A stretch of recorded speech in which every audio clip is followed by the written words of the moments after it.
প্রকাশ, আস্তে আস্তে দেখবে সব ঠিক হয়ে গেছে। মেয়েটা আস্তে আস্তে শান্ত হয়ে যাবে। আমি বলছি তোমাকে, তুমি সাবধানে যেও বাবা। তা হ্যাঁ প্রকাশ, তুমি যে বললে না কলকাতায় চাকরি নেবে, তা সেটা কি তুমি আমার মন ভোলানোর জন্য বললে নাকি সত্যি কথা বললে বাবা? মু চেষ্টাটা করব, কিন্তু তারপরতে তুদিগের মেয়া মোর সঙ্গে থাকবে কিলা তার দায়টা কিন্তু মোর লয়। বাবা তুমি চাকরিটা আগে পাও না, পেয়ে দেখাও, তারপর আমরা দেখবো আসে কি আর না আসে। মু তুদিগের ইখুনি লিখেটো যেছি বড়বাবু, মু চাকরিটো পেলে তুদিগের মেয়া মোর সঙ্গে থাকবে কিলা, ও পলাশবনিতে যে মোর মা বাপটার সঙ্গে থাকবে, ওকে মোর চেনাটো হয়ে যেছে। ও তো তোমার মা বাবার কাছেই থাকতে চায়, সেটা একবার ভাবো। আজকালকার দিনে কটা মেয়ে এরকম ভাবে বলো তো? এটাই তো আমাদের বাড়ির শিক্ষা, আমরা তো আমাদের মেয়েকে এই শিক্ষাই দিয়েছি। তাই তো তোমাদের ওখানে গিয়ে শ্বশুরবাড়ির সবাইকে আপন করে নিতে পেরেছে। একটু বেশি আপনটা করে নিয়েছে।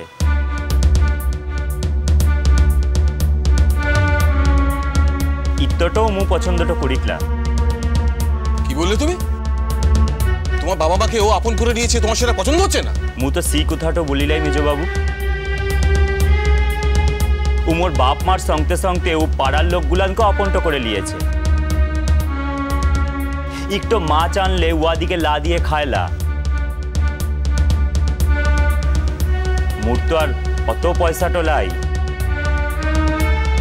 মু তো আর সকলের জন্য মাছটা লিয়ে আসতে পারবো লাই। ওমা, তাই নাকি? এই কাণ্ড করেও?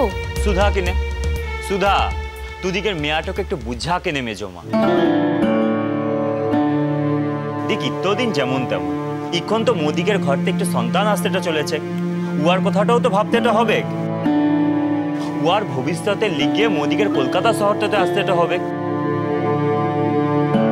এখন আর সকলকার কথা ভাবাটা বন্ধ করে শুধাই নিজেদের কথাটাই ভাবতেটা হবে, তা নাহলে সকল কিছু গন্ডগোলটা হয়ে যাবে। ও সন্তান তো মানুষটা হবে না, আর পয়সা গুলানো জলের মতো খরচটা হয়ে যাবে। সকলকে খাওয়ানোর দায়টা তো মোর লয় রে। মু কষ্ট করে লেখাপড়াটা শিখেছি, তার লিগে চাকরিটা পেয়েছি। ওরা লেখাপড়াটাও শিখে লাই, তার লিগে ভালো কামটাও করে না, আর হাত পেটা খেয়েটো থাকে। তার দায়টা কি মোর আনছে? শোনো প্রকাশ, একটা কথা আমি তোমাকে আজ এখানে দাঁড়িয়ে স্পষ্ট জানিয়ে দিচ্ছি। তুমি কলকাতায় থাকো আর যেখানেই থাকো, আমি কিন্তু ওভাবেই থাকবো।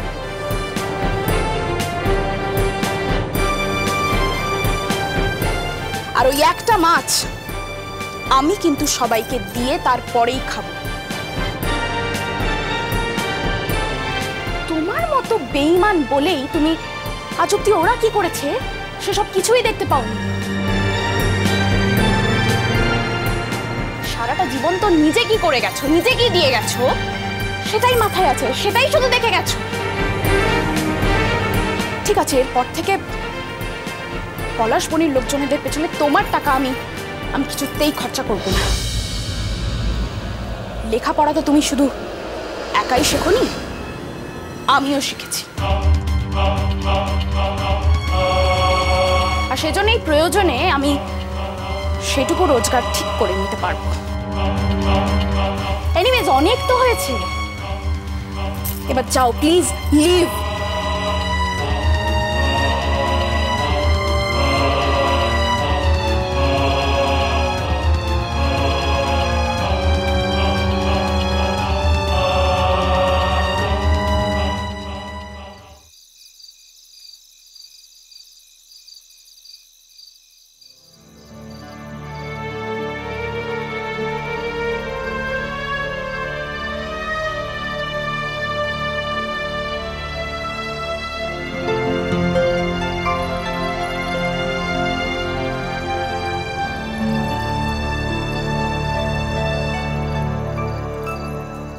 অর্চি বাবু, অর্চি বাবু জানিস আজ তো রেড লাইট এরিয়ার মেয়েগুলোর সঙ্গে মোর মিটিংটা ছিল।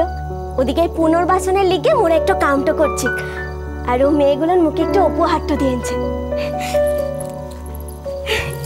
এই দেখ, এই গাছটা দিয়েছ, মোদিকে বলেছি এই গাছটাকে মো কোনো দিনের লিগে মরতেটা দেব ক্লা। মোর মনে হবে এই গাছটা বেঁচে থাকা মানে ও মেয়েগুলোর বেঁচেটো থাকা। ওরা বেঁচে থাকার লিগে কত লড়াইটা লড়ে। এ উঠছে বাবু, তুই বলতো মই এই গাছটাকে কোথাকে রাখবো? মোদিকের ঘরে জানলাটাতে রাখবো নাকি ছাদটাতে রাখবো? বল না, দেখ না কি সুন্দর গাছটা হয়েছে, দেখ।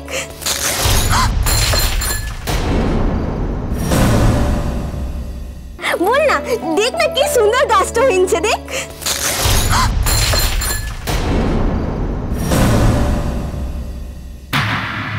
এটা তো কি করলে হচ্ছে বাবু? মু তো ফোনটা করেছিলাম হচ্ছে বাবু যে এই গাছটাকে বাঁচাই রাখবো, আর তুই ঘরতে ঢুকতে না ঢুকতে এই গাছটা ভেঙে দিলি। কিসের লেগে করলি করছি বাবু? মুখে করেছিলাম। এখন রাত কটা বাজে? ও তো তোকে বলেছিলাম যে মোর ফিরতে তো রাত হবে। যখন ফোনটা করেছিস তখন তো কিছু বলিস নাই, আর এখন ঘরতে ঢুকতে না ঢুকতে এখন খারাপ লাগবে একটু বললি। তুমি কতটা কাজ করো আমার জানা হয়ে গেছে, তাই এই খাটাখাটনির গল্প আর আমার সামনে দিও না। তার মানে মানে করে সব ব্যাপারে ন্যাকাশের জন্য তো তো কি বলছিস? ও তো কিছু বুঝতে তো পারছি না। কাল দুপুরে কোথায় গিয়েছিলে?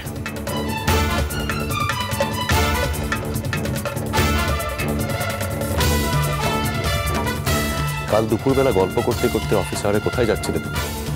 কিছু মনে পড়েছে? যেই কাজটার জন্য তুমি বেতন পাও সেই কাজটাকে অবহেলা করে তুমি নিজের মতো করে টাইম পাস করছো। কাল কাল তো মূল তো হোমতে যাচ্ছিল। মিথ্যে কথা, তুমি দিন দিন মিথ্যেবাদী হয়ে উঠছো। You are becoming a liar.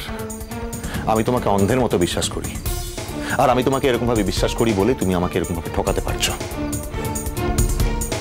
বেশ, তাহলে তোর কথাটা ধরে টরিলাম যে কাল দুপুরবেলা মু অফিসটা কামাই করে একটু লোকের সঙ্গে হাঁটতে হাঁটতে গল্প করতে করতে যাচ্ছিলাম, কিন্তু তাহলে তো মু সেটা অফিসটাকে ঠকাইছে, তোকে কিসের লেগে ঠকালাম? আবার মুখে মুখে তর্ক করছো তুমি? এত সাহস তোমার? তোমার লজ্জা করে না? আর্থিকভাবে স্বাধীন হওয়ার মানে এই নয় যে তুমি আর অন্য কোনো কিছুকে পরোয়া করবে না। তোমার কাছে এই রিক্সের কোনো দাম নেই। একটা চাকরি পেয়ে তুমি এত নিচে নেমে গেছো। তুই কে বলছিস হচ্ছে বাবা? মুখ কিছু বুঝতে তো পারছি ক্লারে।